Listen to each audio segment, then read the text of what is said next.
gentlemen seen your midterm grades yet? Well, they're not posted yet, sir. 2 C's, 2 D's, and an F. That's a 1.2 grade average. Fat, drunk, and stupid is no way to go through life, son. This is WICR. From the basement of La Penza, this is your host, The Rock is on this Thursday, October 6, 2016, the first Thursday of the year. We have a lot to get to today. You know, we have some playoff baseball, some football, but we're going to jump right into baseball, and we're going to talk about last night's defeat with the New York Mets. And you know what? Listen, Mets fans got to understand something here. I understand it was frustrating that you guys lost and you were eliminated by the Giants. I'm a Met fan too. I understand that. I understand that, you had Noah Syndergaard, your top ace or your best available pitcher at the time going out, and he was pitching lights out. 7 scoreless innings, had a few strikeouts, getting out of tough jams, the whole 9 yards. He was phenomenal. But you know what? At the end, you just have to tip your hat off to the San Francisco Giants and their star pitcher in Madison Bumgarner. The guy is a freak of nature. Honestly.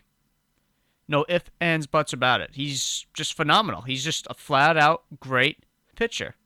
And it's just something about him. When it comes to the postseason or when the postseason rolls around, the switch goes off, or the switch goes on, and it's like it's a whole new pitcher. It's like, it's like Sandy Koufax or Curt Schilling or Randy Johnson or Tom Glavine, John Smoltz. Or even Greg Maddux, in that regard. And you throw in the fact that he's been on this stage before, or bigger stages before, the World Series and whatnot. He knows how to pitch in the worlds. He knows how to pitch on the big stage. And this was his second wild card game that he started, or single elimination wild card game. He started it 2 years ago when the San Francisco Giants played the Pittsburgh Pirates in Pittsburgh, though, and I believe the Giants won because they wanted to win the World Series that year against the Royals. They won in a shutout. I believe it was 8-0, and he was lights out then, and he was lights out tonight. And then also, don't forget, in that World Series, in the Game 7 in Kansas City, he came out of the bullpen as well. And he did stuff that hasn't been done in nearly a century at that time, or over a century at that time. But you just got to tip your hat off to the Giants. Because he had the better pitch. I wouldn't say the better pitcher, but you know what? It's a lot of things that go into play. They have the more experienced pitcher. He was lights out. And, the Mets had momentum going. They had a phenomenal stretch since August 20th, but they just ran into a brick wall, if you want to say it, or use that phrase. And what the Mets you have to consider this. I understand the Mets, you were in the World Series last year. You were the defending National League champions. You were looking to win the World Series this year. I get it. But you know what? When you're decimated by injuries, especially when you lose 3 guys out of your your pitching staff, 3 out of your 5 guys are gone, or hurt and done for the year, it takes a toll. And those expectations change rapidly, just like that. And then you throw in the fact that, the Mets back in August were 60-62. They were like 5-6 games out of the wild card. There was murmurs that Terry Collins was going to get fired. But to change all that around and still make it to the wild card game, even though they finished in a losing effort, that's still an accomplishment if you think about it. And it kind of makes you wonder, what if the Mets had all their starters healthy? What kind of team could they have been this year?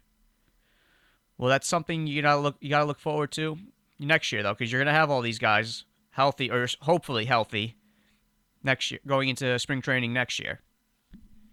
But I think one of the biggest questions remain is, will Yoenis Cespedes be back? Because we know he wants to be here, but it's all matters if he's going to opt out, because he does have that option, or is he going to respect his contract and play the final 2 years of what is supposed to be a 3-year deal? That has yet to be determined. And then whether if you're going to sign, let's say, Neil Walker, Jose Reyes, you know, that's all up in the air. But despite all what the Mets had to overcome just to get to that game last night, one thing struck me though. And that thing was the struggles of Jeurys Familia. Now, granted, the guy had over 50 saves this year, and he seemed pretty, he seemed lights out. I wouldn't say lights out, but was effective, was dominant. He got the job done. Needless to say. But when you're on the postseason stage, you gotta come through, bud. You just gotta come through. Because I can tell you, when he gave up that home run last night to Connor Gillespie, all that energy and all the air at Citi Field was all sucked out. You can hear a pin drop. Everyone's like, oh, great. Not this. That was the reaction. That was my reaction. I'm like, shaking your head. You're in disgust, And the thing was, Familia did the same thing last year in the World Series. He gave up the tying home run to Alex Gordon in the Royals in Game 1. And then what I didn't understand, now granted, Terry Collins made some boneheaded decisions in last year's World Series, but, like pitching him in Game 3 in a lopsided game, or putting Clippard in instead of Familia,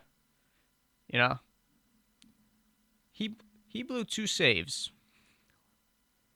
Or actually, you know what? In Game 5, he blew. That was another save he blew. Or that was leaving Harvey leaving Harvey, I should say, in too long. But he had a save opportunity there, and he blew that. So he blew 2 World Series saves, and he gave up the go-ahead home run last night. And it makes you think. It makes you wonder. Is this guy postseason material? Is he poised? Can he handle the moment? Now, I understand there's a lot of great closers in the game of baseball, historically. And then they all had their flaw. They all had their bad moments. You can go to Dennis Eckersley giving up the game-winning home run to Kirk Gibson in the '88 World Series, and Gibson couldn't walk, and he was just if you saw the clip, he was just using all his hands, not even his legs. Or you can go to Trevor Hoffman when he gave up the go-ahead home run to Scott Brosius in Game 3 of the World Series in 1998. Or even, Mariano Rivera, the great Mariano Rivera, when he blew the Game 7 World Series lead against the Diamondbacks in 2001. So you know what? I can understand blown saves are going to happen in this game. It's part of the game. But when it happens multiple times, or when it's kind of continuous, like a little year after year, it strikes you. It raises a red flag if you think about it. Really does. Now, as a Met fan, you're kind of hoping, hey, hopefully we get back next year, though, with our team fully healthy, all the players we need, even bring back Yo, and that, Familia, he'll get his second chance. And he can redeem himself, and we got to win the division. Because, you've seen what happened when you get into these single elimination games. You can be the better team overall. Or if you can play a team, let's say, best out of 3. Best out of 3, best out of 5, or even best out of 7. You can beat them single-handedly. But if it's a single elimination game, it's the best team of that game, of that day. And yesterday sadly the Giants, were the better team, all because of one hit that changed the whole momentum of the game. And, it sucks. It really does. But that's how baseball is, and that's how it works. And before we end this segment today, I was on social media last night, all on Twitter, though, and they were talking about the game. And for those who listen to sports radio, now, for those who know me, I'm more of a WFAN guy. I listen to Mike Francesa, Boomer and Carton, Joe and Evan, and a little of Steve Summers. But at the rival network of WFAN, ESPN Radio, Michael Kay, the guy he's the broadcaster for the Yankees, and he has his own show, the Michael Kay Show, on the Yes Network. He posted on Twitter, though, and I saw this. And he kind of gave you a different outlook. Kind of makes you think a little. He gave you a different outtake on the game. And he said, I quote, "The panic at bat was the game. Period. If Familia gets him out, Mets walk Connor Gillespie, and the Giants pitch hit for Madison Bumgarner. And the Mets win in the bottom of the ninth versus the San Francisco Giants bullpen." Now you got to think. Okay, you get Joe Panic out. Let's say he got Joe Panic out. Let's say he got Joe Panic out, right? You walk Gillespie. Who are they going to pitch hit? I don't know who the Giants pitch hitters are, but let's say whoever they pitch hit for Bumgarner, right? Maybe that guy gets a hit.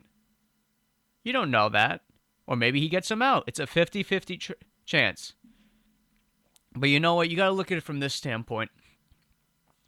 When you're pitching when you're throwing at the bottom of the order, or you're pitching to guys who are in the bottom of the order, you got to like your chances. Because usually in a baseball lineup, the bottom of the order isn't really that good. Maybe you'll have one power guy or one guy who has some pop. But usually at the bottom of the order, it's just guys who are better with the glove than the bat and maybe have some speed. Usually your power guys are 3 through 6. But 7 through 8, it's not that, or 7 through 9, it's not that good. Especially if it's the National League and it's the ninth hitter and you have the pitcher batting. No, come on, you can't walk guys. You can't walk the bottom of the order unless you're facing the pitcher. But you know what? They're gonna throw a pitch hitter, and you never know. That guy could have gotten a pitch hit. He could have gotten a hit while he's pitch hitting.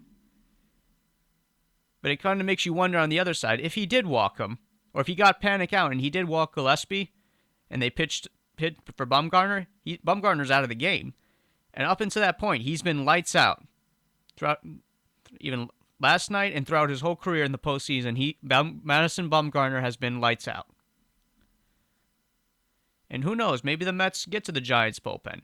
It's a lot of what ifs. And that could have been a viable strategy. That could have been a phenomenal strategy if you think about it. You get Bumgarner out of the game. You're not having any success off him. Make the bullpen beat you. But sadly, all said and done, the Giants are the ones going to Chicago to play the mighty Cubs, the favorable Cubs, and the Mets will be watching the rest of the postseason at home, and that concludes the first segment of The Rock is On.